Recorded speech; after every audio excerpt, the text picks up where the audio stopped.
Ова е базиликата во селото Радулишта Струга. Во 1955 година била во подобра состојба, но денес е на милост и немилост на времето, без институционална грижа и под единствена грижа на локалните жители. На 91 годишна возраст, професорот Кај Муртиши од ова село често го посетува местото. Тој вели дека локацијата е многу поголема отколку што денес изгледа по површина, но со текот на годините голем дел од неа бил покриен и заборавен. Këtu ka pasur vend mjaft. Edhe si shtrëgojnë plejtë që unë kam biseduar për këtë dhe kam shkruar diçka. Këto ndërtime kanë vazhduar deri mbatan atyre shtëpive, te guri i bollave thoshin. Guri i bollave mbatan, afër fshatit Frngova. Mirë po, është mbuluar. Ja, edhe kjo është gati. Ja ku e ke këtu ja. Ja shive në libër. Tashi ka jetur vetëm kjo. Ai ishte gjerandeja. Gjera te ajo edhe gjerë ato. Pak nga pak edhe e kanë mbuluar, e kanë rënduar.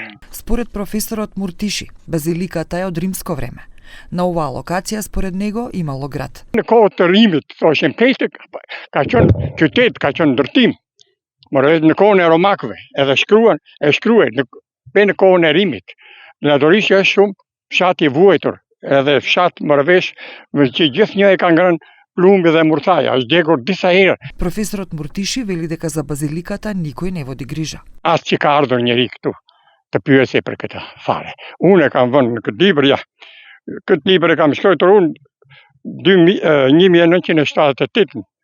Atëre e përgatitje, kishte pleq që e kishin përjetuar Morëvesh edhe e kishin dëgjuar muhabete goj pas goje. Брез pas брези. Дури од снимките е забележливо дека ѕидовите на базиликата почнале да се уриваат. Недостатокот на чистење и информативни табли значи дека ова место не е добро познато и покрај неговата историска вредност. Доколку беше правилно одржувано и промовирано, оваа локација би била попривлечна за посетителите, кои не недостасуваат во Струшкиот и Охридскиот регион.